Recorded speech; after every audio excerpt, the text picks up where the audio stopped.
Hello viewers, welcome back to my channel. ఈ వీడియోలో మనం వెరిఫైయింగ్ అండ్ ఏలియన్ డిక్షనరీ అనే లీడ్ కోడ్ ప్రాబ్లమ్ చూద్దాం. ఫస్ట్ క్వశ్చన్ చదివేసుకుందాం అండి. In an alien language, surprisingly they also use English lower case letters but possibly in a different order. So మనకి ఏబిసిడిలో ఆర్డర్లో వస్తాయి కదా, కాకపోతే ఈ ఏలియన్ లాంగ్వేజ్లో some permutation of that ABCDs వాడతారనమాట. So given a sequence of words, ఇక్కడ సీక్వెన్స్ ఆఫ్ వర్డ్స్ ఇచ్చారు కదా, ఇలా అని ఈ టెస్ట్ కేసెస్లో ఈ ఎగ్జాంపుల్స్లో అలా ఇచ్చారు. అయితే కనుక్కోమంది ఏంటంటే ఈ సీక్వెన్స్ ఆఫ్ వర్డ్స్ సార్టెడ్ ఆర్డర్లో ఉన్నాయా లేవా according to this language. So మనకి ఇంగ్లీష్ లాంగ్వేజ్లో A to Z ఈ ఆర్డర్లో ఉంటాయి, కాకపోతే దీంట్లో Z to A అయినా ఉండొచ్చు, any permutation of this lower case alphabets ఉండొచ్చు అనమాట.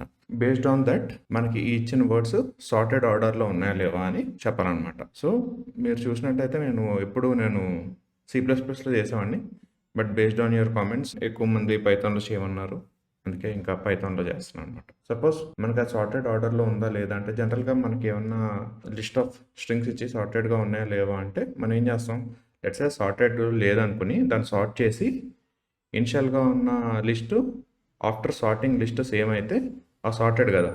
సో అదే కోడ్ రాసుకుంటాను సింపుల్గా.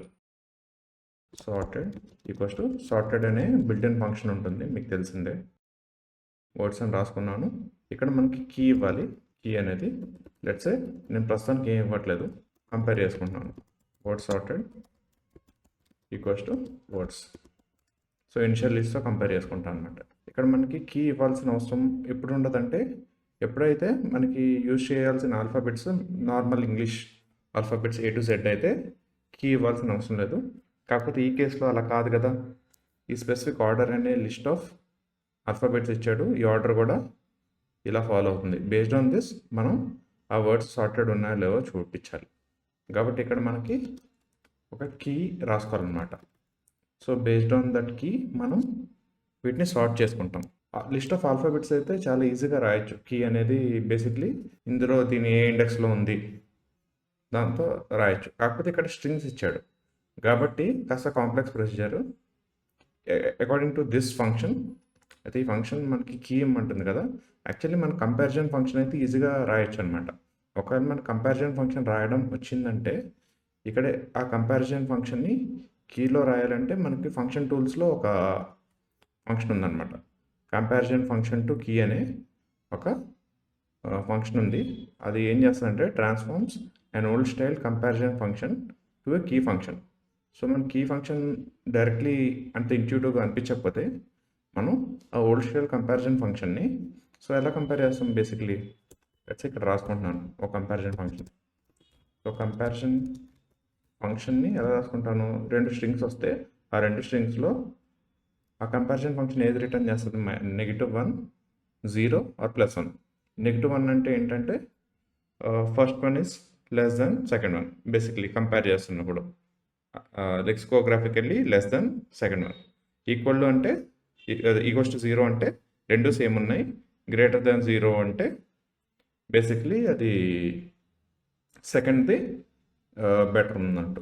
సో ఇక్కడ X and Y are 2 strings అని తీసుకుంటాను. సో అలా ఈ ఫంక్షన్ని నేను రాసుకుంటాను.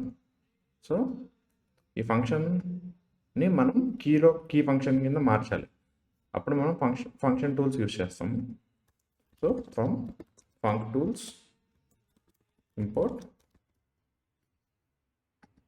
cmp to key. సో ఇది యూజ్ చేసుకొని cmp to key అనే ఫంక్షన్లో cmp పాస్ చేస్తాం అన్నమాట.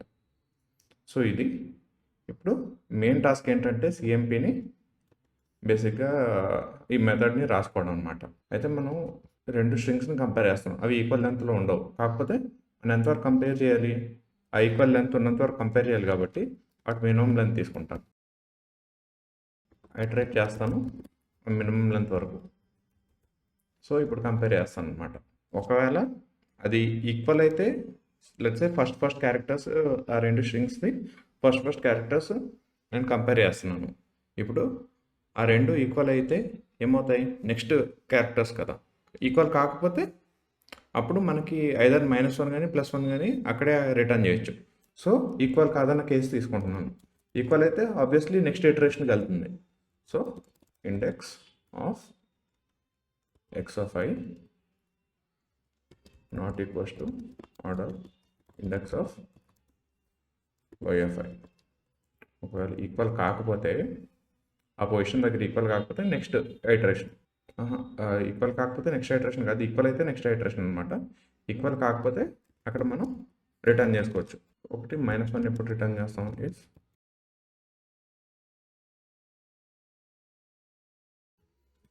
ఎల్స్ +1. సో మనకి నాట్ ఈక్వల్ అయితే ఖచ్చితంగా రిటర్న్ అయిపోతుంది. ఒకవేళ ప్రతిసారి ఈక్వల్ అవుతూ వచ్చిందంటే ఏమవుతుంది, ఇక్కడ బయటకు వచ్చేసరికి బేస్డ్ ఆన్ ద లెంత్ అనమాట. ఇప్పుడు అన్నీ ఈక్వల్గా ఉన్నాయి, అప్పుడు మనకి ఇక్కడ వరకు వచ్చేస్తుంది కదా, అప్పుడు based on the length. So నేనేం చేస్తానంటే ఒకవేళ లెంత్ సేమ్ అయితే నేను 0 రిటర్న్ చేస్తాను. ఎల్స్ లెట్స్ లెంత్ సేమ్ అవ్వకపోవచ్చు కదా, ఆ కేసులో నేను -1 రిటర్న్ చేయొచ్చు, +1 రిటర్న్ చేయొచ్చు.